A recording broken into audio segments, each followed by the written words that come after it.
नमस्कार दोस्तों, जैसे कि आप तस्वीर में देख पा रहे हैं, आज हम बात करेंगे गैस और मोमबत्ती की लौ की। देख सकते हो दोनों फ्लेम आपको एक साथ दिख रही हैं, दोनों लॉज़ आप एक साथ देख पा रहे हो। तो मोमबत्ती में आप देख पा रहे हो अलग-अलग भाग दिखाई दे रहे हैं, लेकिन जैसे आप गैस का चूल्हा देख पा रहे हो, उसमें सिर्फ़ ज़्यादातर जो भाग है वो नीले कलर में है, नीले रंग का है। तो नीले रंग होने की वजह क्या है? और जैसे ही मैं उसको हाथ लगाता हूँ तो उसका कलर जो है वो ज़्यादातर रेड में चेंज हो जाता है और उसकी लौ जो है वो मोमबत्ती की तरह सीधी हो जाती है। वैसे आप गैस की लौ देख पा रहे हो, ऊपर से बिल्कुल फ्लैट रहती है, एक समान जलती है। लेकिन मोमबत्ती में ऐसा क्यों होता है? आज का हमारा विषय जो है वो इसी पर आधारित रहेगा। उम्मीद करता हूँ कि आपको मोमबत्ती की लौ के पीछे का जो कारण है वो अच्छी तरह से समझ आ जाएगा। तो शुरू करते हैं आगे का काम। जैसे कि आप देख पा रहे हो, हमने यहाँ एक मोमबत्ती ली है और मोमबत्ती की लाट के कुछ भाग होते हैं। तो सबसे पहले हम उसके बारे में बात करेंगे।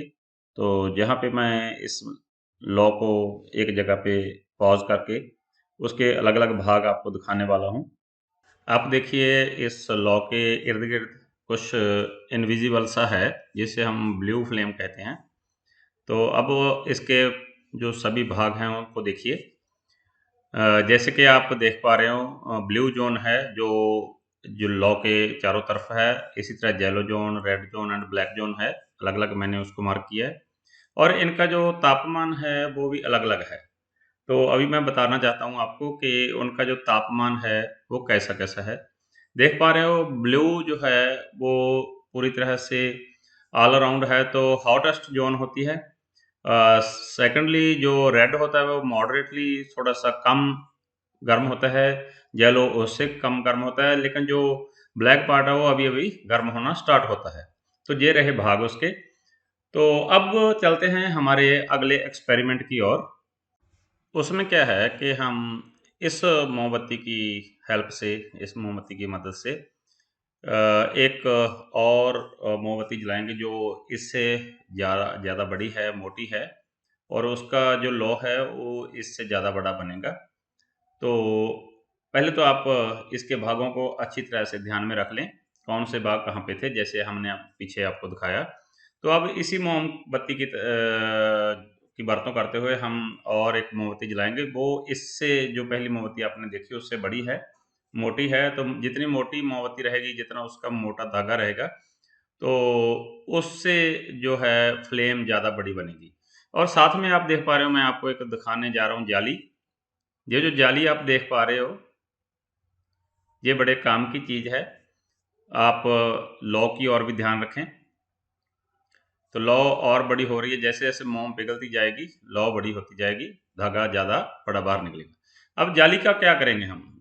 इस जाली को आप घर में कहीं भी यूज़ करते हैं, खिड़कियों में या कहीं पिंजरों में। तो ये जाली नॉर्मल जाली है, लेकिन जितनी बारीक जाली लोगे उतना एक्सपेरिमेंट अच्छा होगा।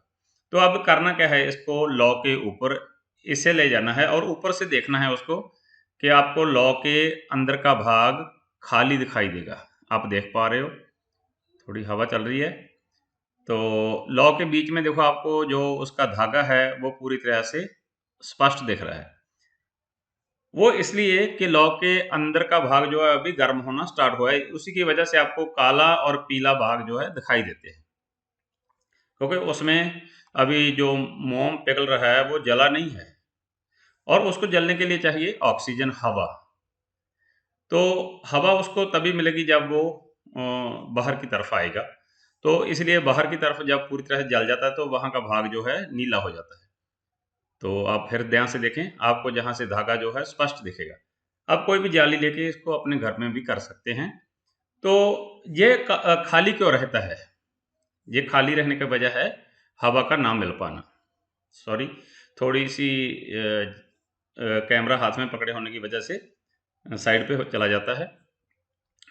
तो मैंने संगनी जाली जो है ली है इसके, तो उससे आप अंदर की तरफ देख पा रहे हैं, धागा पूरी तरह से स्पष्ट दिख रहा है। और इसके बाद हम जानेंगे कि जो गैस होता है, हमारा गैसीय चूल्हा होता है, उसमें ऐसा क्या होता है कि जो हमारी फ्लेम है वो ब्लू रहती है। तो अभी उसका एक्सपेरिमेंट करके देखते हैं हम। देखना क्या-क्या दिखाता हूँ उसमें आपको, और आपको समझ आएगा कि हमारा जो गैस का चूल्हा है, वो कितना टेक्निकल है। तो वो आप चाहें तो सभी प्रकार की लौ के साथ कर सकते हैं, चाहे वो मोमबत्ती की हो, घर में आप चूल्हा बालते हैं तो उसके। तो चलो हम अब गैस के चूल्हे की तरफ चलते हैं। अभी आप गैस का चूल्हा देख रहे हैं पूरी तरह से जल रहा है, और इसकी ज़्यादातर जो लौ है वो ऊपर से फ्लैट है, पद्र है, तो समतल है, एक समान ऊपर उठ रही है। अभी मैं इसको बंद करने के बाद आपको ये सवाल पूछना चाहता हूँ कि जो अंदर ये बड़ा सा होल दिखाई दे रहा है, इसको बनाने की क्या ज़रूरत थी? इसके पीछे का रहस्य क्या है? आप देखना, मैं इसके नीचे हाथ लेके जा रहा हूँ। तो जैसे आप मेरा हाथ देख पा रहे हैं, तो चूल्हों को, जो गैस के चूल्हे होते हैं, स्टोव होते हैं, उनको ज़मीन से ऊपर क्यों उठा के रखते हैं? और उसके बीच में से ये बड़ा-सा होल जो आप सुराख देख रहे हैं, बड़ी-सी गली देख रहे हैं, तो वो क्यों होती है? तो उसके पीछे का बड़ा महत्वपूर्ण रहस्य है। तो अभी मैं आपको इसको दोबारा से चालू करके दिखाने वाला हूँ। तो ये देखना, अभी पूरी तरह से देख सकते हो कि जो लौ है उसकी हाइट भी कम है। जैसे ही इसके नीचे हाथ ले जाके मैं उस होल को, उस गली को बंद करता हूँ, तो देख सकते हो आप, लौ का जो भाग है वो लाल में परिवर्तित हो जाता है या पीले में परिवर्तित हो जाता है। उसकी वजह रहती है कि वहाँ पे हम जब गली को, उस सुराख को बंद कर देते हैं तो ऑक्सीजन की कमी हो जाती है। इसी वजह से जो गैस है वो बिना जले ऊपर उठती है, तो जब तक वो जलती नहीं तब तक वो ऊपर लौ बनती रहती है। तो यही कारण रहता है कि हमारे जो गैस के चूल्हे हैं, उनका जो तापमान है वो अधिक होता है, कम गैस में वो ज़्यादा खाना बना देते हैं। उम्मीद है दोस्तों कि आपको इस वीडियो में काफ़ी कुछ सीखने को मिला होगा। आपको ये वीडियो अच्छी लगी हो तो अपने दोस्तों से, अपने विद्यार्थियों से, साथियों से जो है वो शेयर ज़रूर करें। तो आशा करता हूँ कि आप हमारे चैनल को सब्सक्राइब भी ज़रूर करेंगे और अपने दोस्तों से शेयर भी ज़रूर करेंगे। धन्यवाद। Thank you.